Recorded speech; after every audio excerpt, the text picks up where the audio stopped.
Porque son los mejores. Solamente hay un 2% que se retira. Entonces, pero obviamente, vamos a estar claros, si yo soy, guardando las comparaciones, pero te voy a poner un ejemplo muy sencillo.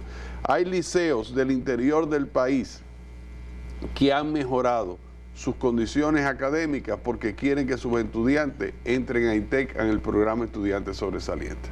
Entonces, es una buena señal. Sí, las universidades mandamos señales a los liceos y a los colegios. Hay colegios, por ejemplo, que han mejorado su enseñanza de las matemáticas porque todos los años iban con muchachos al programa ITEC con los estudiantes sobresalientes y no lograban entrar. Pero lograron entrar varios estudiantes y todos los años ya entran. ¿Por qué? Porque elevaron su nivel docente. Y eso pasa a nivel de liceo y pasa a nivel de colegio. Pero las universidades tenemos que mandar un mensaje y aún las universidades que son más abiertas en términos de la admisión le pueden decir, bueno, mire, yo del grupo que usted me mandó, hubo un 20% que tuve que ponerlo a coger un curso remedial de matemática preuniversitaria sin crédito, porque realmente vinieron muy mal preparados. Sí. Tú te encuentras estudiantes que no saben sumar, que no saben multiplicar. Y un estudiante, por ejemplo, como es el caso de estudiantes que también le han sabido decir a sus profesores del liceo o del colegio, mira, enseñen más esto para que cuando vayan a la universidad no me pase lo que me pasó a mí. Porque el muchacho se da cuenta cuando está en la universidad que sus compañeros de al lado pueden seguir una clase que le está perdido. Y dice, pero ¿cómo yo estoy perdido si yo soy bachiller igual? Bueno, porque sencillamente su bachillerato fue más flojo.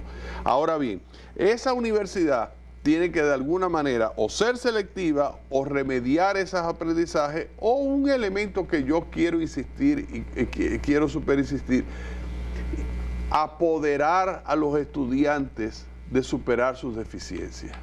Es decir, el estudiante nuestro de universidad tiene que conocer cuáles son las grandes competencias que se espera que él exhiba cuando termina su carrera. Y en ese elemento decirle, mira, esto es, si tú sigues como tú estás ahora, es decir, o con las deficiencias que tú extraste, tú no vas a salir con una serie de cosas. Por ejemplo, tu ortografía definitivamente, si tú vas a preparar un informe técnico, tú vas a hacer un informe técnico muy bueno, pero con una ortografía tan mala que le vas a tener que pasar varias veces la computadora y vas a perder mucho tiempo. O tú hablas, por ejemplo, de una manera que no es una manera adecuada para un profesional. Ahora, ¿quién es el que tiene que buscar la solución y quién tiene que buscar las vías para superarse?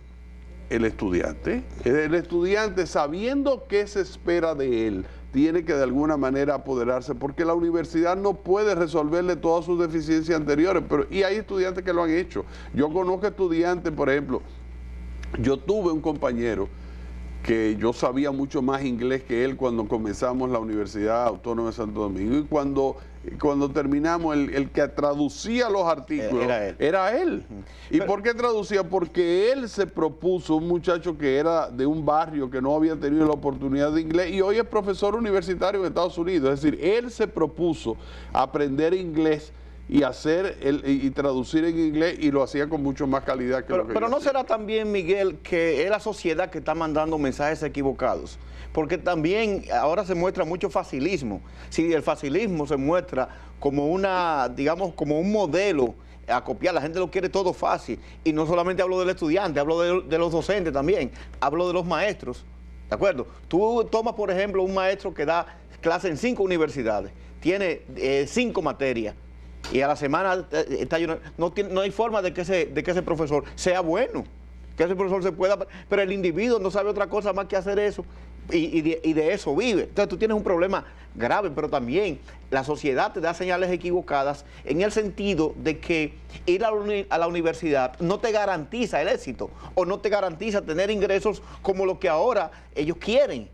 Entonces yo creo que hay un problema grave también en eso. Sí, pero fíjate, yo estoy de acuerdo con ese facilismo y esas cosas, pero reitero, y eso es algo que yo me quiero dedicar después que deje mi vida rectoral, que pronto la dejo, es decir, dedicarme como profesor a trabajar, a orientar a los estudiantes, a apoderarse de su propio aprendizaje y de sus propias competencias, y ellos mismos. Los estudiantes son capaces, por ejemplo, con la tecnología de la información, de buscar muchísimas posibilidades entretenidas y buenas para poder superar sus propias deficiencias. Hay un website que se llama la Academia de Khan en la web, que ahí está toda la matemática y toda la aritmética desde el principio a fin, Khan Academy, y donde hay unas presentaciones que hay que saber un poquito de inglés nada más, para tú ponerte ahí y aprender. Tú tienes una dificultad con las fracciones y tú te pones ahí. Yo me acuerdo de una oportunidad cuando yo me di cuenta, yo tenía un bache cuando yo era muchacho con la raíz cuadrada, porque de esos empates entre colegio y colegio había brincado. Te saltaron. No, brinqué la aplicación de la raíz cuadrada y yo me puse yo solo. Te saltaron la fórmula general. Exacto. Me puse solo a saber cómo se sacaba una raíz cuadrada. Es decir, ¿por qué razón? Porque yo dije, no, yo tengo... Pero ahora, Miguel, en estos momentos un muchacho no se busca problemas con una raíz cuadrada, la deja. Pero los muchachos tienen que darse cuenta que si quieren ser competitivos en la vida y si quieren avanzar, hay que guayar la yuca. Y guayar la yuca es, y yo te digo, igual que hay muchachos haraganes, igual que hay muchachos que tú dices, hay muchos muchachos que uno los ve que realmente hacen un esfuerzo enorme para aprender las cosas que no han aprendido bien. Entonces, eso es lo que hay que incentivar, es decir, esa capacidad de ese muchacho que sale mal preparado de una secundaria y que comience desde la propia secundaria, a decir, ¿qué es lo que me está pasando a mí? El maestro no me está enseñando esto, espérate, si yo no aprendo esto, yo me voy a avanzar. Exactamente. En literatura, hemos dado literatura y lo que hemos leído 2 libritos, no, espérate, ¿qué literatura es DH y esto? Me voy a poner yo a estudiar literatura de verdad, entonces busco una gente que le diga. Yo conozco, mira, hay un caso de un PhD dominicano en lingüística, el único dominicano que se ha graduado en lingüística en MIT. Y ese muchacho, yo le dije, ven acá, ¿de dónde tú eres? Y cuando me dijo del barrio que era, digo, ¿y cómo? El papá no le daba dinero para que fuera a la escuela cuando era chiquito, porque ese es un medio brutico. Y ese muchacho leyó casi la biblioteca entera del papá de un amigo. Y cuando tenía 9 años, me dice, digo yo, no, ¿y tú tenías algún sacerdote o alguna religiosa que te ayudara? Dice, no, a los 11 años yo era marxista, pero dejé de ser marxista a los 13. Él se había leído El Capital a los 11 años. Sí. Cuando leyó y entendió el Capital. Pero a los 13 ya ya no era marxista, porque había leído otro libro, pero es decir, quizás sin ninguna orientación, pero fue una capacidad y hoy es un doctor en lingüística. De MIT, es decir, él que hizo, él vio donde él tenía sus debilidades y donde quizás el ambiente familiar no le proporcionaba, porque el muchacho que viene de campo, por ejemplo, tiene que darse cuenta que el que está en la capital, el que ha viajado a Europa, tiene otra serie de posibilidades. Bueno, si usted no ha viajado a Europa, póngase a ver History Channel y usted va a ver ahí.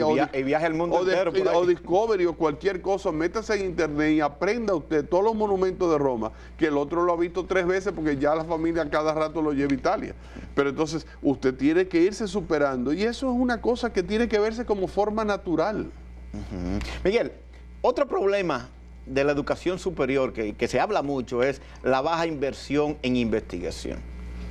En este momento, ¿cuál es la problema o la situación en términos de la investigación? Porque la investigación, como tú sabes mucho más que yo, es un elemento fundamental para la innovación y para el desarrollo de los pueblos. Definitivamente. Nosotros como país hemos llegado tarde, pero todavía podemos llegar y ponernos al día, pero hace falta mucho esfuerzo para investigar y mucha plata para investigar y mandar mucha gente a hacer doctorados de verdad, es decir, doctorados que realmente sean en universidades que los pongan a investigar y después crearle las condiciones para que regresen al país o traer doctores, igual que importamos nosotros maestros de la Sinfónica, traer doctores para crear en las universidades investigación y a los doctores dominicanos que hay jóvenes, darle todas las condiciones, y los jóvenes y no tan jóvenes, darle las condiciones para que realmente hagan sus investigaciones. Nosotros comenzamos en el 2005, cuando en 1988, y yo lo he dicho en varias ocasiones, viajé yo a Sudamérica para ver los mecanismos financieros de la ciencia y la tecnología en América Latina, en Chile, en Brasil y en Colombia, que vine con la cabeza así de todas las cosas que se hacían en esos lugares. Desde el 88 tuvimos que esperar hasta el 2005 para que aquí hubiese un programa de financiamiento de la investigación. a través de lo que era la CECIT antes, ahora el